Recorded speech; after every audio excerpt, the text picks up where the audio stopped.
Bismillahirrahmanirrahim. Assalamualaikum warahmatullahi wabarakatuh. Alhamdulillahilladzi bi ni'matihi tatimmus shalihat wa bi fadlihi tunajjizul mubarrat. Wassalatu wassalamu ala afdalil kainat sayyidina wa maulana Muhammad sallallahu alaihi wasallam wa ala alihi wa sahbihi ajma'in ila akhiris sa'at.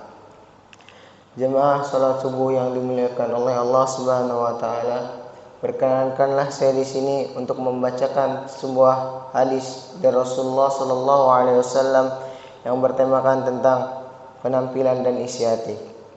An Nabi Hurairah radhiyallahu anhu qala Rasulullah sallallahu alaihi wasallam, innallaha la yanzuru ila suwarikum wa amwalikum walakin yanzuru ila qulubikum wa amwalikum. Dari Abu Hurairah radhiyallahu anhu, ia berkata bahwasanya Rasulullah sallallahu alaihi wasallam bersabda, sesungguhnya Allah tidak memandang kepada rupa kalian, juga tidak kepada harta kalian, akan tetapi Dia melihat kepada hati dan amal kalian. Hadis riwayat Muslim dan Ibnu Majah. Jamaah salat subuh rahimallahu taala, hadis di atas mengisyaratkan bahwa Allah Subhanahu wa taala melihat manusia bukan pada hartanya, tidak pula melihat pada rupanya. Semua itu tidak ada harganya di sisi Allah Subhanahu wa taala. Akan tetapi Allah Subhanahu wa taala melihat hati dan amal kita. Penampilan seseorang itu adalah cerminan dari isi hatinya.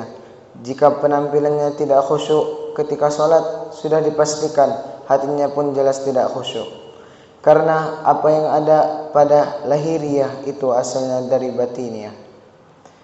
Abu Hurairah radhiyallahu anhu berkata, suatu kali Rasulullah sallallahu alaihi wasallam pernah melihat seseorang memainkan jenggotnya ketika sedang sholat. Melihat itu Rasulullah sallallahu alaihi wasallam bersabda, seandainya hatinya khusyuk, maka khusyuklah pula anggota badannya. Hadis riwayat Tirmizi. Ibnu Rajab rahimallahu taala berkata, bisa jadi orang yang sholat malam namun hanya mendapatkan bergadangnya saja, tidak mendapatkan pahala. Ingatlah, berapa banyak orang yang sholat malam namun tidak dirahmati oleh Allah Subhanahu wa taala, sedangkan yang tidur justru dirahmati. Rahasia adalah orang yang kedua, memang lahirnya nampaknya tidur namun hatinya ingat Allah Subhanahu wa taala. Adapun orang yang pertama, memang lahirnya sholat malam namun siangnya hatinya menyimpan maksiat.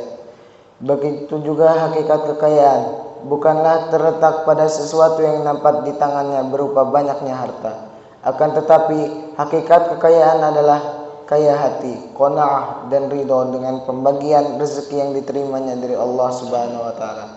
Setelah berusaha mencari nafkah dengan usaha yang sewajarnya, Rasulullah sallallahu alaihi wasallam bersabda, hakikat kekayaan itu bukanlah pada banyaknya harta, namun hakikatnya adalah kekayaan jiwa, qanaah dan ridho. Hadis riwayat Bukhari.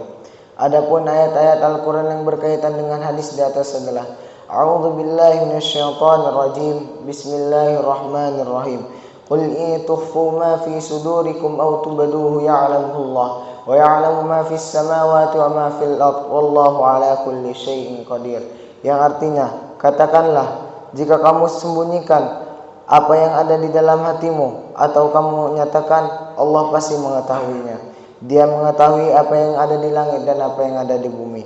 Allah Maha Kuasa atas segala sesuatu. Quran surat Al-Imran ayat 29. Allah Subhanahu wa taala juga berfirman, "Wa man ahsanu dinan mimman aslama wajhahu wa huwa muhsinu wattaba'a millata Ibrahim hanifa wattakhadallahu Ibrahim khalila." Yang artinya, dan siapakah yang lebih baik agamanya daripada orang yang dengan ikhlas berserah diri kepada Allah Subhanahu wa taala, sedang dia mengerjakan kebaikan dan mengikuti agama Ibrahim yang lurus. Quran surat An-Nisa ayat 125. Jamaah salat subuh yang dimuliakan oleh Allah Subhanahu wa taala, marilah kita tundukkan hati kita kepada Allah Subhanahu wa taala. Bismillahirrahmanirrahim. Alhamdulillahi rabbil alamin, hamdan yuafi ni'amahu wa yukafi'u mazidah. يا ربنا لك الحمد ولك الشكر كما ينبغي لجلال وجهك الكريم وعظيم سلطانك. اللهم صل وسلم على سيدنا Muhammad wa ala ali Sayyidina Muhammad. Ya Allah yang maha besar dan maha kuasa, kami mohon kepada Engkau ya Allah untuk para musyrif, pemberi wakaf, orang tua asuh, donatur, pembina dan pengurus yayasan, pengurus Pampes, bapak, ibu jamaah salat subuh, Masjid Zaratul Abrar dan umat muslimin dan muslimat. Diampuni dosa-dosanya, dosa besar, dosa kecil, disengaja ataupun tidak disengaja. Diberi hidayah agar dapat melaksanakan semua perintah-Mu dan meninggalkan semua larangan-Mu. Diberi kesehatan agar bisa istiqomah dalam melaksanakan ibadah baik yang wajib maupun yang sunnah. Diberi rezeki yang lurus, luas dan berkah agar mau berbagi kepada anak yatim dan duafa dan perjuangan Islam. Diberi kemampuan bisa bersabar jika menerima musibah dan pandai mensyukuri kenikmatan. Diberi keturunan yang qurrata a'yun, keturunan yang soleh dan solehat. Rabbana atina fid dunya hasanah wa fil akhirati hasanah.